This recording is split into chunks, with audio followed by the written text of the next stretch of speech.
प्यारे बच्चों, मैं आर के सर स्वागत करता हूं आपका अपने YouTube channel study and all में। तो प्यारे बच्चों, जैसा कि अभी हम लोग देख रहे हैं पॉलीमर यानी बहुलक चैप्टर, जिसका वस्तुनिष्ठ प्रश्न। यदि आप किसी भी स्टेट बोर्ड से बिलोंग करते हैं और क्लास 12 की प्रिपरेशन कर रहे हैं तो ये वीडियोज आपको निश्चित रूप से बहुत ही ज़्यादा मदद करने वाला है। प्यारे बच्चों, इस वीडियोज में आप ऑब्जेक्टिव क्वेश्चन और उसका डिटेल एक्सप्लेनेशन देखते हैं। अगर आप ध्यान से इस वीडियोज को देखेंगे तो आपका 2 मार्क्स का क्वेश्चन भी इससे प्रिपेयर हो जाएगा। तो प्यारे बच्चों, आप ध्यान से देखेंगे ये पॉलीमर चैप्टर का पार्ट 2। तो इसमें आइए हम देखते हैं क्वेश्चन नंबर 26 से। पहले पार्ट में हम लोगों ने टोटल 25 क्वेश्चन किया था, आज हम लोग करेंगे 26 से। तो आइए देखते हैं क्वेश्चन नंबर 26। तो प्यारे बच्चों, 26 में कह रहा है जिगलर नाटा विधि से पॉलीएथिलीन के निर्माण में प्रयुक्त उत्प्रेरक है। तो प्यारे बच्चों, जैसा कि आपको पता है, एथिलीन एकलक से पॉलीएथिलीन बहुलक का निर्माण होता है और इसमें एक उत्प्रेरक यूज होता है जिसको जिगलर नाटा कहते हैं। तो इसको समझिएगा कि सन 1950 में जर्मन रसायन वैज्ञानिक, नाम था उनका, रसायनज्ञ भी लिख सकते हैं, कार्ल जिगलर। देखिए, इनका नाम था कार्ल जिगलर ने एथिलीन के बहुलकन में एक उत्प्रेरक का यूज किया था, एक उत्प्रेरक का प्रयोग किया, जिसमें क्या मौजूद था प्यारे बच्चों, जिसमें मौजूद था टाइटेनियम ट्राइक्लोराइड TiCl3 और साथ ही साथ ट्राइइथिलीन एल्यूमिनियम या ट्राइइथिल एल्यूमिनियम कह लीजिए, C2H5 का होल 3Al ट्राइइथिल एल्यूमिनियम। तो देखिए क्या हो जाएगा, टाइटेनियम ट्राइक्लोराइड और ट्राइइथिल एल्यूमिनियम, ये जो होता है यही आपका कहलाता है जिगलर नाटा उत्प्रेरक। तो प्यारे बच्चों, इसमें कौन हो जाएगा, करेक्ट ऑप्शन हो जाएगा ऑप्शन नंबर बी। अब आ जाइए क्वेश्चन नंबर 26। कह रहा फिनॉल का प्रयोग किसके उत्पादन में किया जाता है। तो प्यारे बच्चों, समझेंगे कि ये जो एक बहुलक होता है कौन सा, बैकेलाइट। तो आप देखेंगे कि बैकेलाइट का निर्माण जो होता है ना, दो एकलक, एक होता है फॉर्मेल्डिहाइड प्लस फिनॉल। ये दोनों अलग अलग एकलक होते हैं, फॉर्मेल्डिहाइड और फिनॉल। इस दोनों एकलक के बहुलकन से आपका तैयार होता है बैकेलाइट। तो देखिए, फिनॉल का प्रयोग किसके उत्पादन में किया जाता है प्यारे बच्चों, बैकेलाइट। करेक्ट ऑप्शन हो जाएगा ऑप्शन नंबर ए। अब आ जाइए क्वेश्चन नंबर 28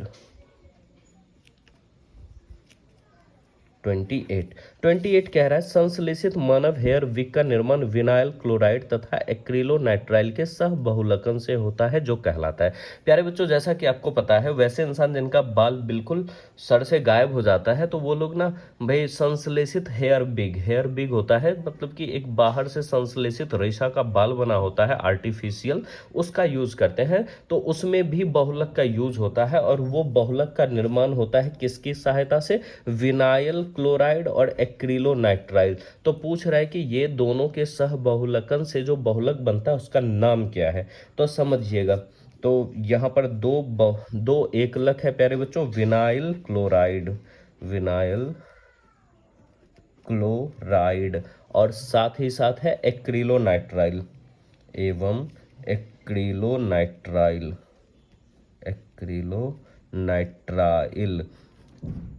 एकलक के सह बहुलकन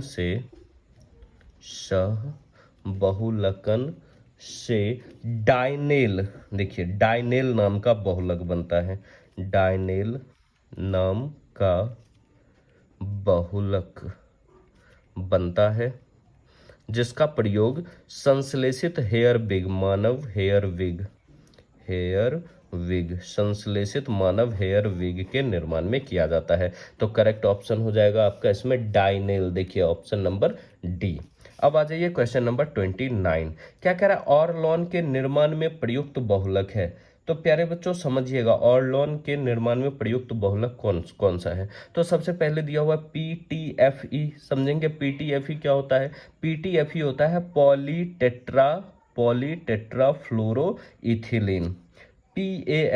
PAN होता है poly acrylonitrile. PMMA polymethyl meth acrylate, ये होता है PMMA का फुल फॉर्म, जिसका प्रयोग बुलेट प्रूफ कांच के निर्माण में होता है। और PVC पॉलीविनाइल क्लोराइड, जिसका प्रयोग हम लोग वो पानी सप्लाई के टंकी में, जो हम लोग के घर में टंकी लगा होता है, उससे जो नल में पाइप लगता है ना प्यारे बच्चों, वो PVC का होता है। तो देखिए इसमें आपका जो होता है ना पॉली एक्रिलोनाइट्राइल, जिसका दूसरा नाम ऑर्लॉन है 29, पॉली एक्रिलोनाइट्राइल, जिसको ऑर्लॉन नाम से भी जानते हैं, तो देखिए पॉली एक्रिलोनाइट्राइल यहाँ पर क्या कह रहा है कि ऑर्लॉन के निर्माण में प्रयुक्त बहुलक कौन सा होता है।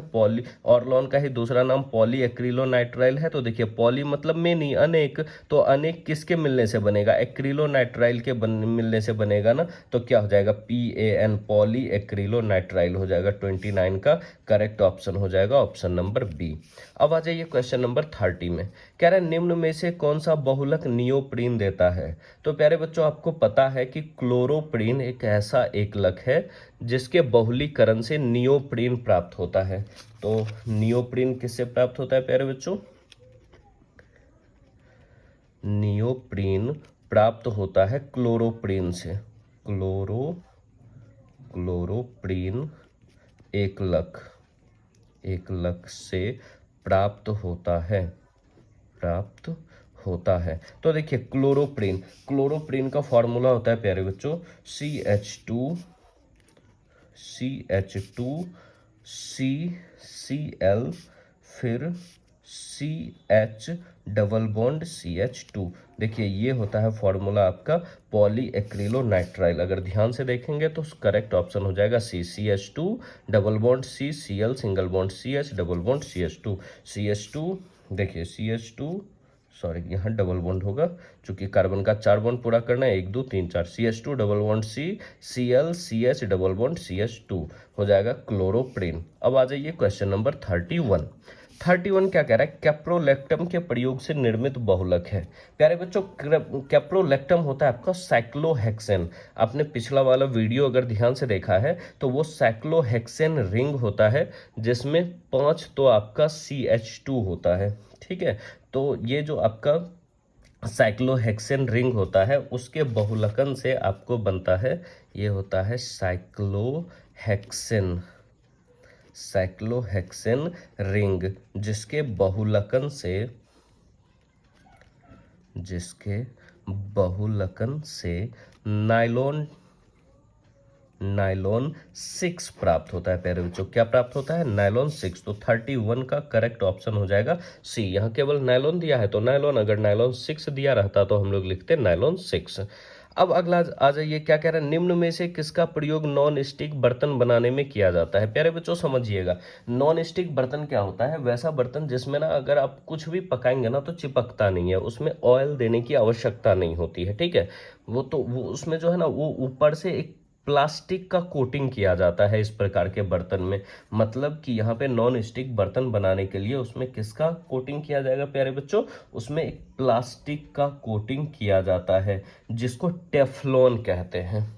ठीक है, क्या होता है वो, टेफ्लॉन। और टेफ्लॉन का दूसरा नाम होता है पॉलीटेट्राफ्लोरोएथिलीन। देखिए एथिलीन मतलब एक प्रकार का पॉलीथीन है, ये एक प्रकार का क्या होता है प्यारे बच्चों, पॉलीथीन होता है, पॉलीटेट्राफ्लोरोएथिलीन, जिसको टेफ्लॉन नाम से भी जानते हैं। ये 2 मार्क्स के क्वेश्चन के लिए भी बहुत इंपॉर्टेंट है प्यारे बच्चों, पूछा जाता है कि नॉन स्टिक बर्तन बनाने के लिए किसका प्रयोग किया जाता है, या तो टेफ्लॉन कह लीजिए या कह लीजिए पॉलीटेट्राफ्लोरोएथिलीन, जिसका जो एक प्रकार का पॉलीथीन है।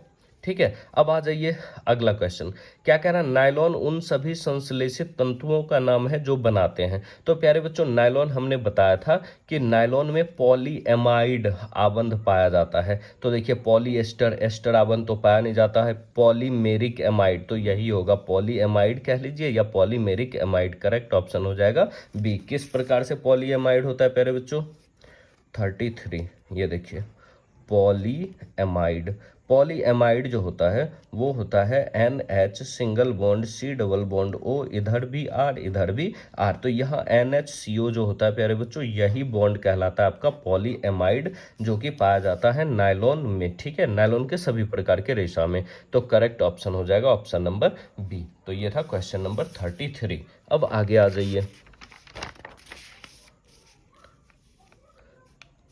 अगला क्वेश्चन है हमारा 34। देखिए 34 क्या कह रहा है, निम्नलिखित में किसका प्रयोग बहुलकन में एक लक के रूप में किया जाता है। तो जिसमें है आपका क्लोरोएथेन CH2Cl, यहाँ CH3CH2Cl हो जाएगा क्लोरोएथेन। यहाँ पर देखिए ये आपका है एथेनॉल C6H6 बेंजीन या C3H6 प्रोपिलीन। तो प्यारे बच्चों, इसका करेक्ट ऑप्शन हो जाएगा C3H6। Question number 34 C3H6 propylene. Propylene जिसके बहुलकन से प्राप्त होता है पॉली प्रोपिलीन। तो इनमें से किसका प्रयोग एक लक के रूप में किया जाता है प्यारे बच्चों? प्रोपिलीन का प्रयोग एक लक के रूप में किया जाता है। अगला क्वेश्चन आ जाइए, कह रहा है निम्न में से कौन श्रृंखला वृद्धि बहुलक है। श्रृंखला वृद्धि मतलब वो बढ़ता जाएगा बढ़ता जाएगा बढ़ता जाएगा। तो देखिए स्टार्च, न्यूक्लिक अम्ल, पॉलीस्टाइरीन और प्रोटीन। तो भाई जिसमें पॉली लगा रहेगा वही तो सबसे बड़ा बहुलक होगा। ठीक है, तो क्या हो जाएगा इसमें? पॉलीस्टाइरीन हो जाएगा। करेक्ट ऑप्शन हो जाएगा ऑप्शन नंबर सी। अगला क्या कह रहा है, फिनॉल की किसके साथ अभिक्रिया से बेकेलाइट प्राप्त होता है। देखिए प्यारे बच्चों, क्वेश्चन नंबर 27 में हमने बताया है कि बहुलक बेकेलाइट जो होता है वो फॉर्मेल्डिहाइड और फिनॉल, किससे किससे? फॉर्मेल्डिहाइड और फिनॉल से प्राप्त होता है। तो 27 का करेक्ट ऑप्शन हो जाएगा HCHO फॉर्मेल्डिहाइड, क्योंकि फिनॉल की अभिक्रिया फॉर्मेल्डिहाइड से कराने पर ही बेकेलाइट प्राप्त होता है। ठीक है, अगला क्वेश्चन आ जाइए, क्या कह रहा है, निम्न में से किस बहुलक में अंतर आणविक बल दुर्बल होता है। प्यारे बच्चों, दुर्बल कहने का मतलब वो सबसे कमजोर होता है, फट से टूट जाएगा। तो जो टूटने में सबसे आसान होगा, देखिए नायलॉन तो फाइबर होता है, आसानी से टूटेगा नहीं। PVC पॉलीविनाइल क्लोराइड, ये भी आसानी से नहीं टूटेगा। सेलुलोज और प्राकृतिक रबर, तो देखिए सबसे आसानी से टूटता है प्राकृतिक रबर, जिसके लिए उसे वल्कनीकृत करना पड़ता है। तो करेक्ट ऑप्शन हो जाएगा डी, प्राकृतिक रबर। अगला है ब्योना एन संश्लेषित रबर किसका बहुलक है। तो प्यारे बच्चों समझिए, ये जो ब्योना एन है ना, ब्योना एन संश्लेषित रबर वो ब्यूट 1,3 डाइन या कहिए 1,3 ब्यूटाडाइन और एक्रिलोनाइट्राइल, भाई 1,3 ब्यूटाडाइन और एक्रिलोनाइट्राइल के मिलने से बनता है। तो देखिए ये हो गया CH2 डबल बॉन्ड CHCN, ये हो गया आपका एक्रिलोनाइट्राइल और CH2 double bond CH single bond CH double bond CH2, ये हुआ आपका एक्रिलोनाइट्राइल, एक्रिलोनाइट्राइल प्लस 1,3 ब्यूटाडाइन, इसी के मिलने से बनता है आपका ब्योना एन रबर। तो करेक्ट ऑप्शन हो जाएगा ऑप्शन नंबर बी। अब अगला नंबर आ जाइए, कह रहा है रबर के वल्कनीकरण का श्रेय जिन्हें जाता है वो है किन। कह रहा है कि इनमें से कौन है जिन्होंने सबसे पहले रबर का वल्कनीकरण किया था। वल्कनीकरण मतलब क्या? जो प्राकृतिक रबर होता है ना, उसमें बहुत कमजोर वांडरवाल बल से जुड़ा होता है, फटाफट टूट जाता है, वो ज्यादा एलास्टोमर भी नहीं होता है। तो उसमें सल्फर 5% सल्फर मिलाया जाता है, जिससे वो वल्कनीकृत होता है, हार्ड होता है। फिर उसका उपयोग टायर में किया जाता है। तो प्यारे बच्चों देखेंगे आजकल टायर भी आता है ना, उसमें गुड ईयर कंपनी का आता है। तो ये गुड ईयर उन्हीं के नाम पे रखा गया था जिन्होंने सबसे पहले ये काम करके दिखाया था। अर्थात रबर का वल्कनीकरण सबसे पहले किसने किया था? गुड ईयर ने। तो 39 का करेक्ट ऑप्शन हो जाएगा ऑप्शन नंबर 1। अब आ जाइए क्वेश्चन नंबर 40। कह रहा है निम्न में से कौन बायोडिग्रेडेबल बहुलक है। बायोडिग्रेडेबल मतलब क्या, जो आसानी से अपघटित हो जाए, जिससे प्रकृति को कम से कम प्रदूषण फैले प्रकृति में और कम से कम नुकसान हो। तो देखिए सेलुलोज, पॉलीथीन, पीवीसी, नायलॉन 66, ये तीन तो आसानी से अपघटित बिल्कुल नहीं होता है। पॉलीथीन मिट्टी में गाड़ दीजिए, पीवीसी या नायलॉन 66 जो फाइबर होता है, ये सब तो आसानी से बिल्कुल नहीं गलता है। तो आसानी से कौन गलता है प्यारे बच्चों, सेलुलोज। ठीक है, तो ये है आपका बायोडिग्रेडेबल बहुलक। तो प्यारे बच्चों ये था आपका बहुलक चैप्टर का पार्ट 2 ऑब्जेक्टिव का। आपको वीडियो कैसा लगा कमेंट बॉक्स में जरूर लिखिए। अगर वीडियोज अच्छा लगता है तो लाइक करिए और साथ ही साथ सब्सक्राइब करना बिल्कुल मत भूलिए। और आपका जो भी दोस्त 12 का प्रिपरेशन कर रहा है उसके साथ इस वीडियोज को शेयर करिए। चलिए ठीक है प्यारे बच्चों, बस मिलते हैं अगले वीडियोज में। तब तक भैया आप अपना ख्याल रखिए और मन लगा के पढ़ाई करिए। Thank you.